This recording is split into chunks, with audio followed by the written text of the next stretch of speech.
Olá, meninas! Mulheres Cast.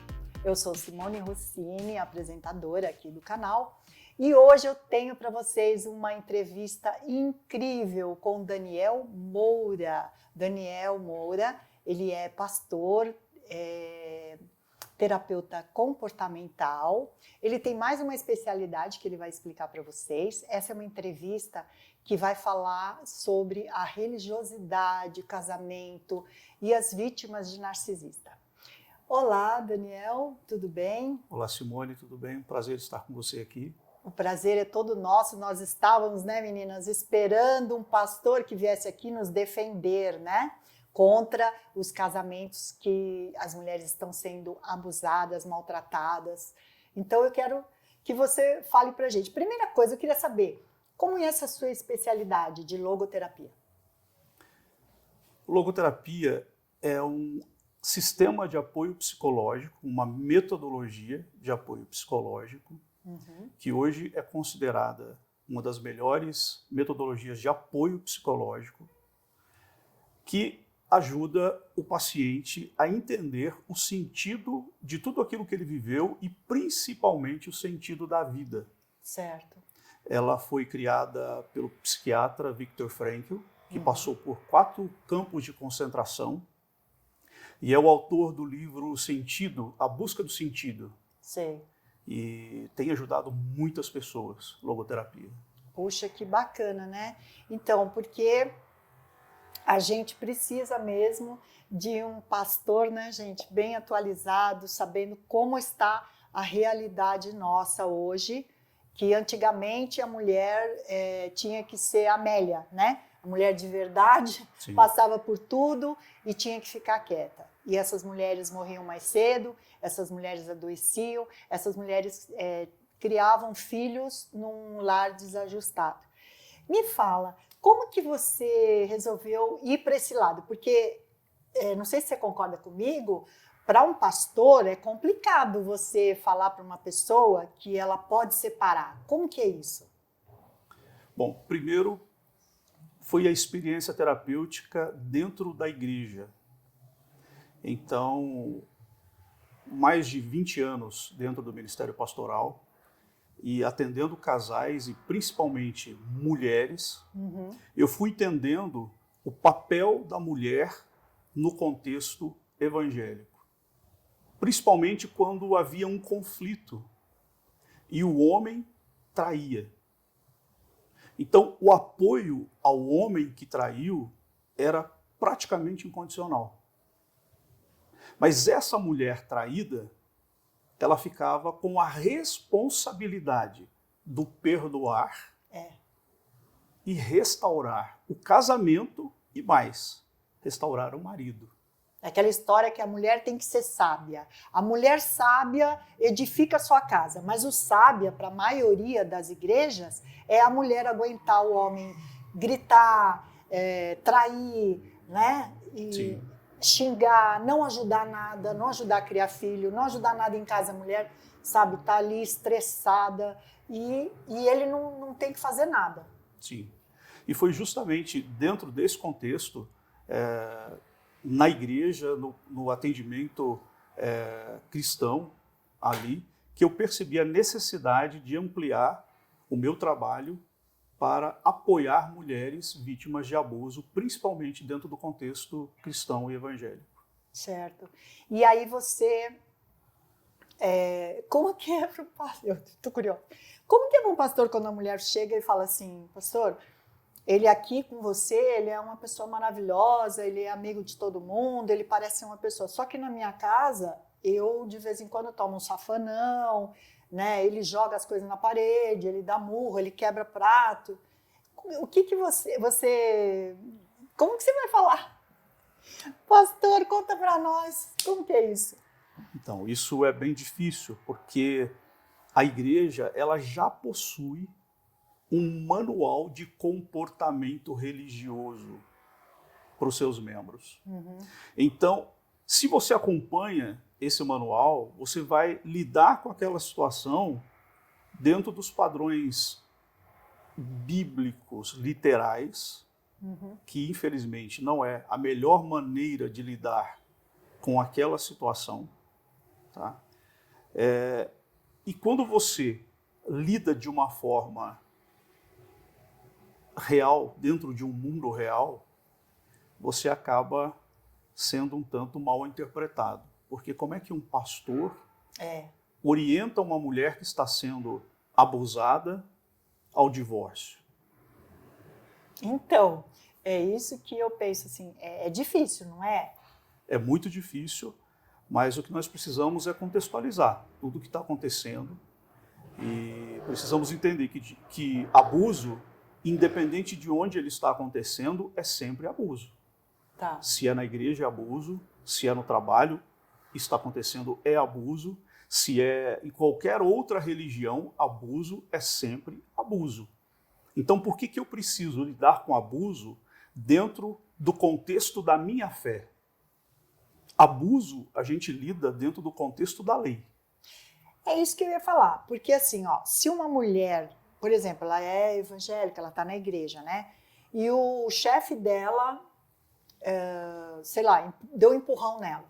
Ela pode entrar com uma ação, né? Ela vai ser indenizada, a lei trabalhista é bem forte, ela pode fazer um boletim de ocorrência.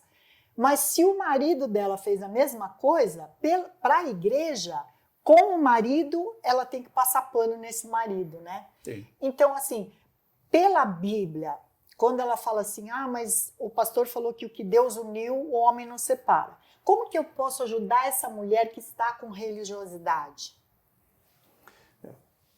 O grande problema nessa questão é justamente a forma que os pastores decidiram interpretar os textos bíblicos sobre divórcio. Tá. Então, tudo o que acontece hoje é resumido no seguinte aspecto. Aquilo que Deus uniu, o homem não separa, e Deus odeia o divórcio. Isso, Simone, o que é falado na igreja. Praticamente é isso e pronto. Né? Então, vamos resolver todos os problemas do relacionamento com esses 2 versículos. Aconteça o que acontecer, Deus odeia o divórcio. Inclusive, eu já frequentei várias denominações, né? E tem uma denominação que eu frequentei que eles falam, inclusive, que a mulher jamais pode dormir fora da cama dela. Então, por exemplo, ela teve uma discussão, o homem bateu nela. Ainda ela vai dormir do lado daquele homem que está nervoso, está com vontade de matá-la. Ela pega e vai dormir com o filho para ter um sono mais tranquilo. Diz que não pode. Sim. Mas isso é devido às interpretações. Nós temos 2 textos clássicos que conduzem a igreja nessa visão. O primeiro é Deuteronômio capítulo 24, onde Moisés fala sobre a carta de divórcio. E o segundo é Mateus capítulo 19, onde Jesus é inquirido pelos fariseus sobre divórcio. E Jesus diz o seguinte, que o homem divorcie da mulher, ou a mulher divorcie do homem, apenas em caso de imoralidade, traição, adultério. Só assim há motivo para o divórcio. Então, a igreja resume os problemas com esse texto. Então, assim, mas ele te bateu, mas ele adulterou? Então, se ele não adulterou, você não tem legalidade para o divórcio. Tá? Só que o que Jesus veio explicando com esse texto? Porque esse texto é justamente baseado no texto de Deuteronômio 24, na lei de Moisés. Moisés deu carta de divórcio porque acontecia o seguinte, o texto diz isso, tá? Que se o homem, depois de casar com a mulher, se ele visse na mulher algo feio, ele podia se divorciar dela. Tá? Isso se estendeu. Esse abuso se estendeu e chegou ao Novo Testamento. Então, no Novo Testamento era assim, a mulher era um objeto, né? Era um objeto de compra e venda, um objeto de utilidade, né? Que não tinha voz, não tinha direito, ela não podia nem se manifestar publicamente em um lugar, numa rua, numa praça. Então eu posso dizer que pela Bíblia nós não poderíamos votar. Não. Então, se for seguir essa lei Sim. que não pode divorciar, então eu também não posso votar. Não. Mas Realmente. a igreja libera para votar. Sim. E de preferência no candidato deles. Então, olha como é que aconteciam os divórcios no Novo Testamento. O marido chegava em casa e ele via que naquele dia a mulher não estava muito bem e ela não arrumou bem a casa. A casa estava meio bagunçada e ele não gostou daquilo. Uhum. Como já existia ali a aprovação da poligamia também, ele fazia o seguinte, ele dizia, olha, é o seguinte, você não serve mais para mim como mulher, você não está servindo nem para arrumar a nossa casa, e eu quero me divorciar. E ele então colocava aquela mulher para fora de casa, e essa mulher tinha dois caminhos. Ou ela se tornava uma prostituta, ou ela morava na rua. Se tornava uma moradora de rua, porque ela perdia todos os seus direitos, e uma mulher divorciada perdia literalmente a sua honra. Então, o divórcio acontecia por motivos muito banais. E o homem decidia se a mulher ficava ou se a mulher ia. E isso já era um abuso. Extremo abuso. O abuso a gente vê começando lá atrás em Deuteronômio, quando Moisés imprime uma carta de divórcio que dizia o seguinte, o texto bíblico diz que se o homem casar e ver na mulher algo que ele não gosta, algo que é feio, então, por exemplo, ele viu a mulher coberta, se essa mulher, no momento da primeira intimidade, tirou a sua roupa e ele viu uns seios ali que ele não gostou, aí é feio esse negócio, eu quero divorciar dela. Só que com aquele divórcio que acontecia naquele momento, essa mulher perdia todo o direito que ela já não tinha muito. Ela perdia tudo. Então, esse nível de abuso se estende ao Novo Testamento. E você acha que Jesus, no Novo Testamento, mudou? Mudou. Ele colocou, na verdade, primeiro ele diz o seguinte, que Moisés, ele justifica Moisés, ele diz que Moisés colocou a carta de divórcio por causa da dureza do coração, né, do homem, e ele coloca um limite. Ele diz, não, vamos parar com essa história aqui de que você não gosta da mulher, que a mulher é feia, ou que a mulher não é eficiente o bastante para você. Vamos parar com isso e agora só pode haver um divórcio se houver adultério. Se alguém trair. E aí tem outros desdobramentos, esse trair, e um pode casar, o outro não pode, mas basicamente ele colocou uma linha para dividir um processo para não do poder outro separar e limitar. Por conta de que achou um detalhe, né? Sim, justamente. Mas no caso do narcisista, que ele é agressor, ele mente, ele rouba, ele faz mil coisas, e entra a lei, né?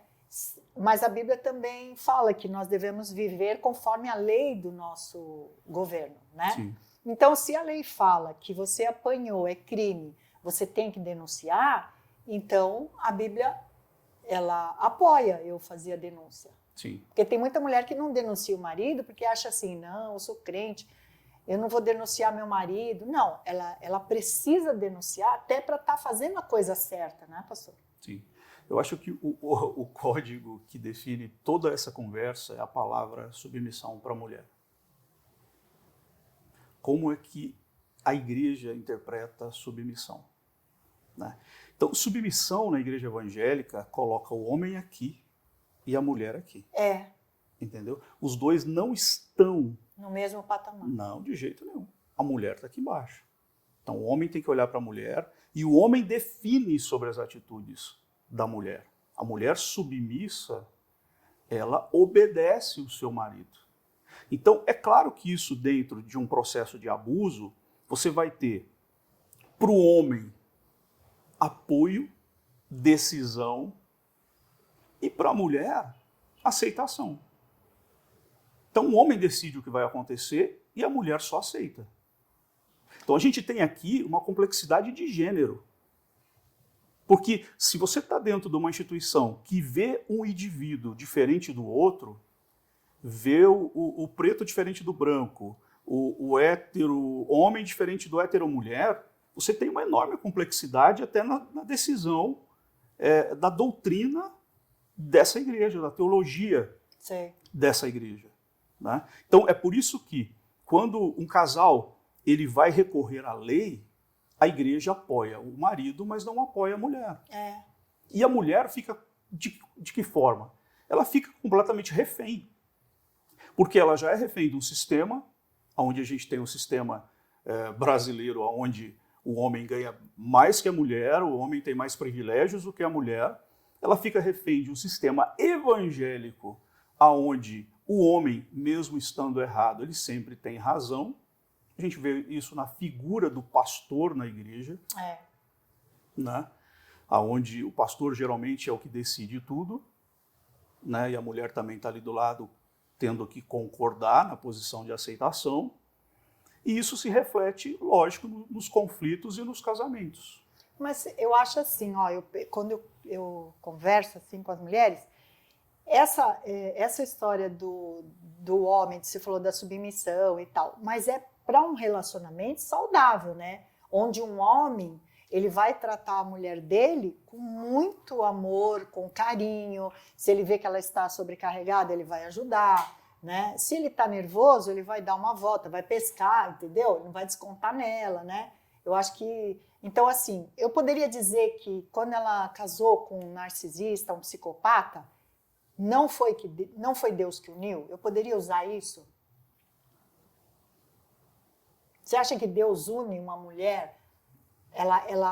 Porque ele faz, no começo do namoro, ele faz o love bomb, né? Ele parece um príncipe encantado que veio no cavalo branco. Depois que ele casa, ele tira a máscara dentro de casa, né? E ele pode ser um narcisista cruel, ou ele pode ser até um psicopata. Foi Deus que uniu esse casamento? Bom, para mim, Deus não une ninguém. Ah, gente. Tá?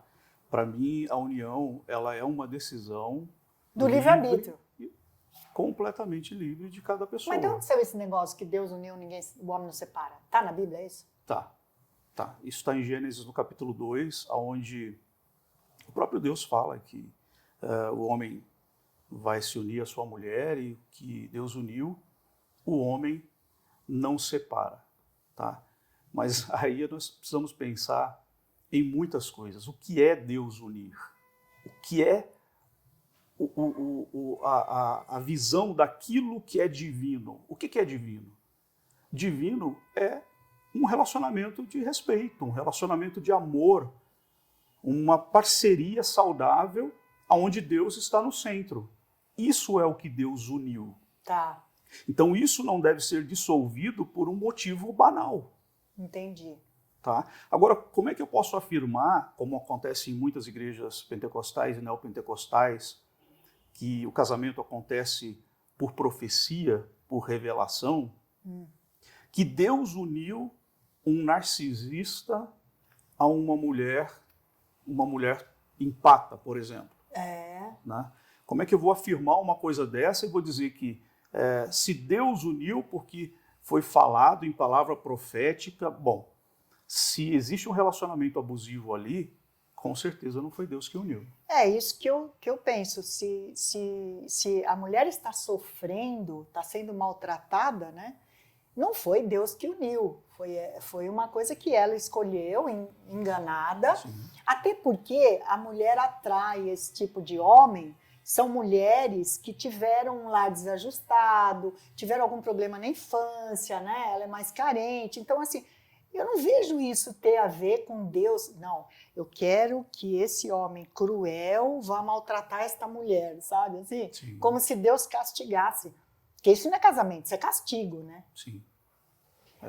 Tem uma forma da mulher perceber que o cara que ela está se relacionando, ele pode ser um narcisista?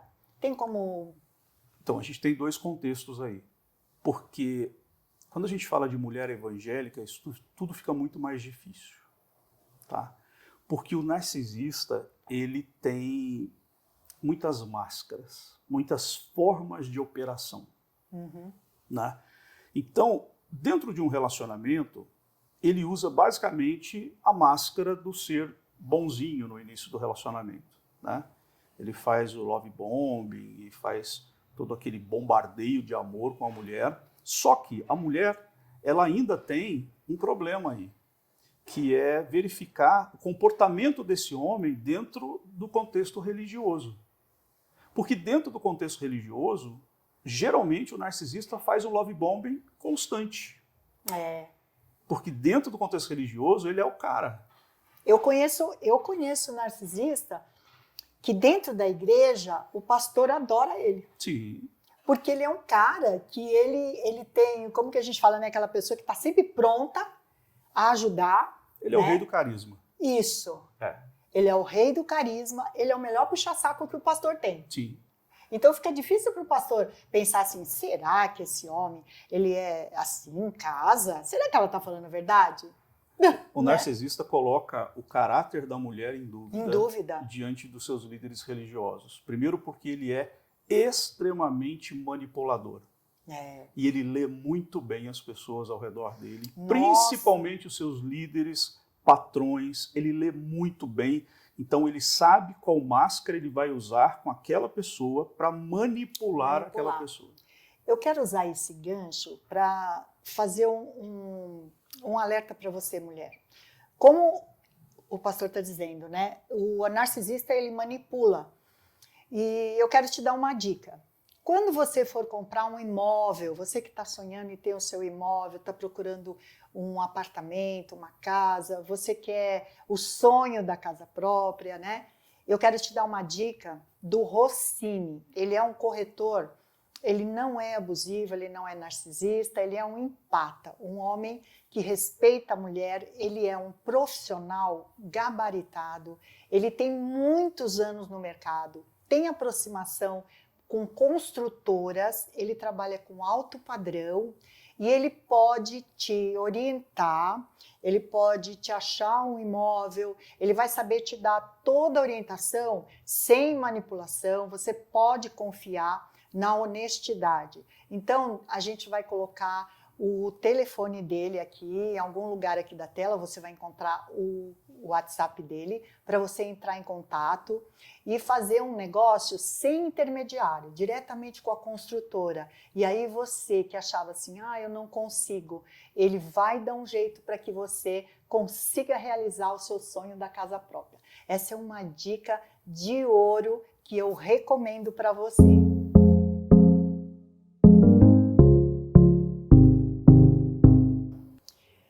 Continuando nesse narcisismo, eu queria falar com você o seguinte, nós temos líderes evangélicos, né? Inclusive, ultimamente saiu muito aí várias histórias, né? De um líder muito grande, onde acabou vazando que ele é narcisista com a esposa.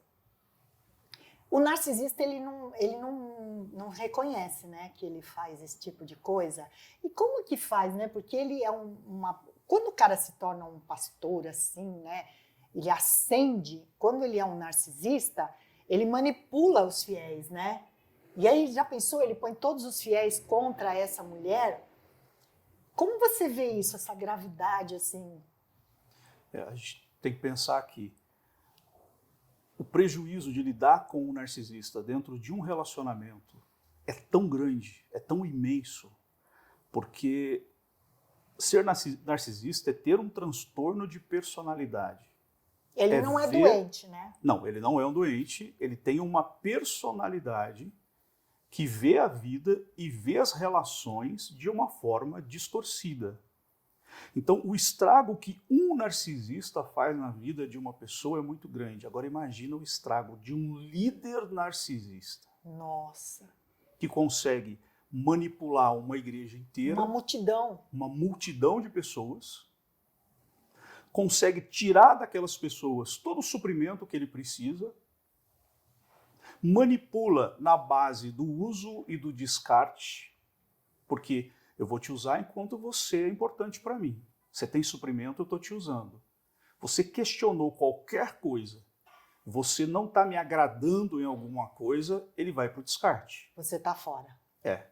E se ele precisar, ele faz um love bomb com essa pessoa e ele suga essa pessoa de volta. Então, o membro está sempre na mão dele.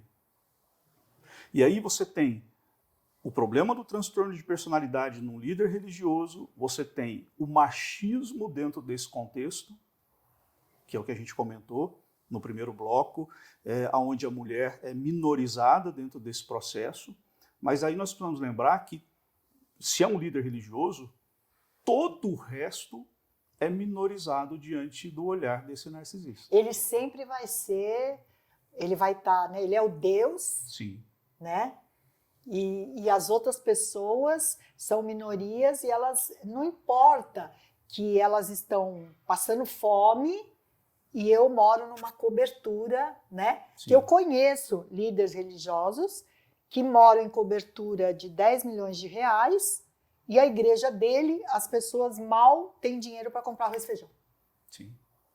E você já percebeu que, dentro desse contexto religioso, o membro que sai da igreja, ele teve ali por 10 anos, dando o seu dízimo, trabalhando como um voluntário, se dedicando, e aí ele percebeu que ele estava vivendo um ambiente abusivo, ele se despertou. E aí ele saiu. E ele saiu e, de repente, o radar dele para abuso fica ligado ali. Depois que ele percebe o primeiro, o radar... Sim, a pessoa... Gato escaldado tem medo de água fria. Sim. E aí ele vai para uma outra denominação e ele sai também. Aí o que acontece? Esse membro que vai saindo das denominações, ele é considerado o problema. Nossa! E ele é perseguido. Gente! Ele é perseguido. Ai, vê se... Eu vi uma vez um Twitter de um pastor de uma igreja pentecostal assim, bem, né, rigorosa, que ele falou assim, fizeram essa pergunta, né, eu não parei aqui ou ali, ai, cuidado para você não ser problema na outra igreja também. Justamente. Mas eles nunca estão errados. A igreja nunca está errada, o pastor nunca está errado, ele sempre está certo. Mas você percebe que essas igrejas têm uma rotatividade na membresia muito grande. Né? As pessoas não ficam durante muito tempo. Porque a máscara cai, né? Sim. Todo narcisista, chega uma hora que a máscara dele cai. Aí a pessoa se decepciona e vai embora. Né? E aí ela é considerada o grande problema. Se ela for embora, o problema não está no líder. Porque o líder está lá, quietinho, com a sua máscara de narcisista e praticamente ninguém percebe. Mas quem saiu, esse é o problema. Né? E essa pessoa, por isso que hoje nós temos uma grande massa de os chamados desigrejados. Né? Que é gente que descobriu dentro da instituição as falhas do caráter do líder religioso que manipula e que rege essa instituição. Então, se ela não quer ficar naquela instituição porque ela está sendo abusada ali dentro, ela é considerada rebelde. Então você está entendendo que é o mesmo contexto do relacionamento abusivo? A mulher é obrigada a ficar sendo espancada pelo marido, usada pelo marido, sendo abusada psicologicamente pelo marido. Por quê? Porque é pecado divorciar. Assim também como é pecado sair da igreja sendo abusada por um líder religioso. E geralmente o narcisista, ele busca esses cargos de liderança, né? Sim. É por isso que nós temos tanta gente mau caráter na política, porque a política dá poder, né? Sim. E muitos líderes religiosos também, porque é um poder você liderar uma multidão, né? E ainda aquela multidão está te dando dinheiro, você entendeu? Sim. Né? Aí o que dá de dar narcisista por metro quadrado, não tem como, né? Isso é uma coisa que me perguntam sempre. O narcisista na igreja, ele é sincero porque ele parece ser tão espiritual. O narcisista, ele precisa de vitrine. Então, quando filmam, é impressionante assim. A câmera, ela é sugada para o narcisista. Quando filmam o narcisista, ele geralmente é o garoto propaganda da igreja. Porque ele tem o perfil do espiritual, o perfil do dedicado. Na verdade, por que ele está fazendo isso? Né? Ele é tão bom com todo mundo, por que ele é tão bom com todo mundo? Por que ele é tão bom no trabalho da igreja? Porque a gente precisa entender sobre intenção. Por que uma pessoa normal que se converte se torna tão dedicada? Porque ela tem a intenção sincera de agradar a Deus. O narcisista não. Ele quer palco. Ele tem a intenção de ser adorado, de ser visto. Ele precisa do aplauso. E, assim, eu já penso pesado. Para mim, o narcisista é um anticristo. Sabe? Porque ele quer ser adorado. Quem tem que ser adorado é Deus. Sim. Né? E ele quer ser adorado e, assim, e tudo que ele faz é perfeito. Ele é melhor do que as outras pessoas, ele merece mais respeito do que as outras pessoas, ele é mais importante, Sim. né? Então, assim, é muito complicado, né? A igreja ela é palco para dois tipos de narcisistas. Para o narcisista oculto, que mesmo sendo oculto, ele não deixa de ser grandioso. Para quem não conhece, como é o narcisista oculto? O narcisista oculto é justamente aquele que somente uma pessoa muito íntima vai descobrir ou vai desconfiar que ele é um narcisista. Ele tira só em casa. Só. Porque para todo mundo ele é o melhor cara do mundo. Uhum. Tá? Esse cara é o cara que está lá na igreja. E aí ninguém vai acreditar nessa mulher se ela resolver falar. Ninguém vai acreditar nela. Porque na igreja ele realmente é o cara. E ele é, assim, muito bom de relacionamento, bom de lábia, bom no que ele faz dentro da igreja, dedicado e extremamente carismático. Só que tem uma coisa, ele tem uma vida dupla. Tá? Ele é, assim como dentro do relacionamento abusivo, ele é uma coisa e na igreja é outra, a igreja também é traída. A igreja também é uma mulher traída pelo narcisista. Porque ele se comporta de uma forma na igreja, mas quando ele sai da igreja, ele tem suas próprias leis. Tá. Ele adultera, ele bebe, ele se droga. Ele não tem nenhuma regra. Tá? A igreja é só um ambiente que ele usa também para tirar o seu suprimento. Suprimento, né? Assim como ele usa a mulher. O narcisista ele precisa de suprimento e quanto mais melhor, né? Sim. Se ele tiver a mulher como suprimento, aí ele tem a igreja como suprimento, né? O cargo dele no trabalho, não sei. Então, assim, é muito complicado. Aí eu te pergunto assim, como que uma mulher pode, se ela está dependente emocionalmente de um narcisista, o que você diria, assim, uma receitinha básica agora, assim, porque eu acho que a terapia é o melhor caminho, né? Não sei se, acho que você também concorda, mas, assim, uma receita básica para uma mulher melhorar. O princípio da libertação é justamente o conhecimento. Tá? Você fala o autoconhecimento? Não, o conhecimento sobre o transtorno. Sobre o transtorno. Porque muitas mulheres, principalmente no meio evangélico, sofrem um abuso, mas elas ainda não conseguem interpretar aquele abuso como abuso e muito menos o abusador como uma pessoa que tem um transtorno. Tá? Então existe aquela velha história, tem o conhecimento, né, que é muito superficial. Essa mulher precisa primeiro se aprofundar, assistir vídeos, ler sobre os assuntos, porque geralmente é assim que acontece. A pessoa está passando pelo abuso durante muito tempo e de repente ela passa ali pelo Instagram, por uma rede social e ela vê um vídeo e ela fala, opa, peraí, mas isso aqui é o meu marido, isso aqui é o meu companheiro. O que é isso? Nossa, mas eu nunca tinha ouvido falar sobre isso. Aí ela chega à conclusão, ele é um narcisista. O princípio de tudo é o conhecimento, é você entender com o que você está lidando, entender todas as fases desse abuso, para a partir daí você ir para a segunda fase, que é justamente a preparação. É você se preparar para enfrentar a família, para enfrentar o mercado de trabalho, para enfrentar a igreja, os macacos voadores.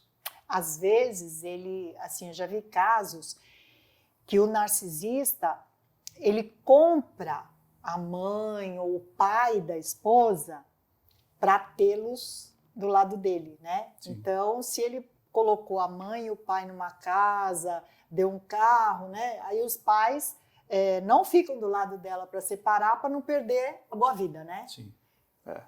E esse tipo de narcisista, geralmente, é o perverso. Né? O perverso, ele age nesse nível. ele não manipula, não é suficiente para ele manipular só a vítima. Ele precisa ter tudo que envolve essa vítima nas suas mãos. Então, a família, o chefe da empresa, sabe, o pastor da igreja, ele precisa ter esse nível de controle. Todos eles, em qualquer nível, ele é sempre mentiroso e manipulador. Mas o perverso, ele sempre vai além. E o perverso é o tipo do narcisista que pode, sim, chegar a agredir fisicamente. Então, a mulher que apanha, ela está vivendo com um narcisista perverso. Provavelmente. Ou um psicopata. O que comete o feminicídio? Aí seria o psicopata, né? O narcisista não mata. Narcisistas geralmente não matam a mulher fisicamente. Eles precisam da mulher como suprimento. Ele não vai matar o suprimento. Eles vão matando a mulher emocionalmente. É como se a alma dela fosse exaurida, né? E o psicopata, ele não abre mão da vítima, né? Ele vai com a vítima até o fim. E o narcisista não. O narcisista, ele troca de suprimento. Pode trocar de suprimento. Então, essa mulher que é perseguida, que o cara fala que não vai deixar e que eu vou te achar, esse é o psicopata. Que não troca de... Ah, que interessante. E é isso que leva as mulheres ao feminicídio. É justamente não acreditar nessas ameaças. Não, porque até parece que ele não fica sem mim. Ele quer estar comigo. Sim. Mas não é isso, né? Não, de jeito nenhum. E elas, por terem convivido com esses companheiros muito tempo, elas perderam o medo. Então, a ameaça é simplesmente uma ameaça. Só que quando o homem chega a ameaçar nesse nível, porque provavelmente ele vai fazer. Sim. Você sabe que teve uma moça, há bem pouco tempo, que ela estava com um psicopata, não sabia, né? Ele era policial, e ela foi buscar ajuda na igreja. Né? Ela era de uma igreja, ela foi buscar ajuda na igreja, mas aí aconteceu aquilo. Frequenta o reunião de casais, vai no encontro com Jesus, com ele, né? E tudo que ela ia, ele ia junto. E ele matou. Sim. Ele matou. Sim, isso acontece. Uma moça linda. A diferença do narcisista é justamente a morte gradativa da mulher. Né? Quando ele destruía ela, que ela virou um trapo, aí ele larga, né? Sim. E a mulher do narcisista na igreja, ela, de repente, assim, do nada, ela fica doente. Ela vai desenvolvendo doenças e mais doenças psicossomáticas. Ela se acha feia. Se acha feia, a autoestima vai embora. Incompetente. E ela vai perdendo a saúde. Ela vai apagando, ela vai perdendo o brilho. E para ele, nesse momento, a atitude é essa. Então, eu vou descartar. Isso é muito comum. A mulher adoecer e o narcisista apresentar a mulher para o ministério como um problema. Entendeu? Ela é um problema, ela está tomando muitos remédios, ela é uma descontrolada. Ela é boa gente, mas ela é descontrolada. Entendeu? Se eu estou sofrendo no meu casamento, não é por minha culpa, porque eu sou um homem de Deus, a culpa é dela. Só que foi ele que a conduziu a esse estado emocional. Né? E aí, o que acontece? Vem o descarte. Porque ela não serve mais para ele. E aí ela vai ficar mais doente ainda, porque percebeu. Depois de tudo que ela aguentou, de tudo que ela investiu, ela foi descartada como lixo. E você percebe a voz de clamor dessa mulher, porque ela geralmente diz assim, agora que eu estou assim, eu não sirvo mais para você. Entendeu? Não é que essa mulher está se vitimizando, ela está se colocando num papel de menor, pequena, é porque ela está sentindo isso. A realidade. É a realidade do que ela está enfrentando. Então ele fez isso com ela. Né? Só que se você colocar os dois e colocar uma reunião ali para decidir quem tem a razão, não vai nem existir reunião. Porque ele sempre vai ter razão. Ele nunca vai reconhecer, né, do que fez. É muito triste. Realmente é uma situação que, assim, inúmeras mulheres estão passando. Tudo bem, o homem também, né? Porque tem a mulher narcisista, e eu acho até que quando ela é narcisista, ela é pior que o homem. Tem muitas mulheres narcisistas. Que o homem vira, né, realmente o suprimento dela, e é muito, muito triste. Mas aqui no nosso caso, agora nós estamos falando das mulheres, né? Porque nós temos um número altíssimo de feminicídio, de boletim de ocorrência de mulheres que apanham, né? Sim. Mulheres que o homem levou todo o dinheiro dela, elas sofrem vários tipos de abuso, né? Eles são como um estelionatário, né? Porque o estelionatário também é bem manipulador, Sim. que você acaba comprando um terreno no céu dele, né?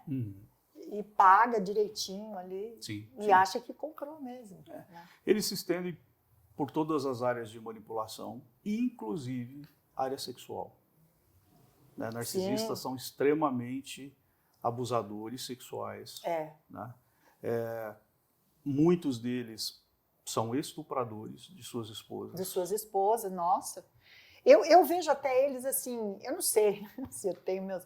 Eu vejo eles como, até inclusive, eu acho que eles não têm nem sexo, porque se ele tiver que manipular uma pessoa do mesmo sexo, ou se ele gosta do mesmo, ele vai no contrário, depende do que ele vai ter de suprimento. De suprimento, né? Sim. Então, para ele, tanto faz. Sim. Porque ele quer tirar proveito. O negócio é tirar proveito, né? Sim. Tem muita mulher que comenta, né? Que, não, eu falei que eu não estava bem, né? Ah, se você não dormir comigo amanhã, nossos filhos vão apanhar. E a culpa é sua. E maltratar os filhos porque a mulher não quis satisfazer. Não, tem narcisistas que pressionam a mulher usando a Bíblia. Abrem a Bíblia e dizem assim, ó, tá vendo aqui?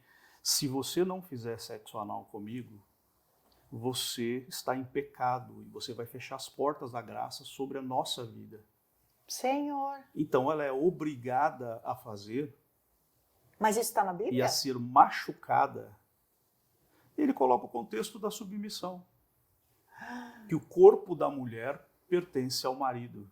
Nossa. Pega lá Efésios, reinterpreta, manipula o texto e força a mulher a fazer sexo Mas anal também com tem ele. um texto que o homem tem que morrer pela mulher. Sim. E aí esse ele não usa. Nessa parte ele deixa de lado. Ah, tá. Bem, né? Só a mim, né? Ao vosso reino nada. E nesse meio tempo a gente tem que pensar no seguinte, entre estupro, exigência, manipulação, a gente tem que pensar que narcisista não é fiel. Né? Eles traem ou fisicamente ou o sexo virtual. Sim, sim. Né? Deixam suas esposas na cama e vão eles não são fiel a ninguém, né? Não, nem amizade, nem eles não têm nenhum tipo.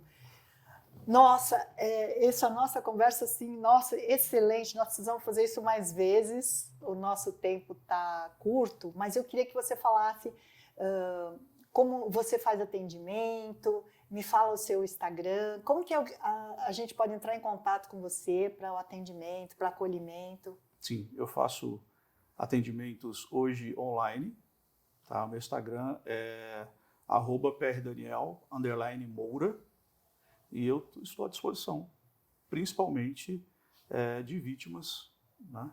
Que estão ainda com narcisistas ou ex-vítimas de narcisistas. Sim. Para ajudá-las e apoiá-las. Puxa, que bom. Eu quero te agradecer muito, né? Você ter aceitado fazer esse vídeo tão polêmico, né? Que pode arriscar. Você vai ser criticado pelos pastores, sim, né? Sim. Com isso. E eu quero agradecer também o nosso patrocinador, que é o Rossini, o nosso corretor, que eu indiquei para vocês, né? Um profissional realmente de ponta, que trabalha com alto padrão.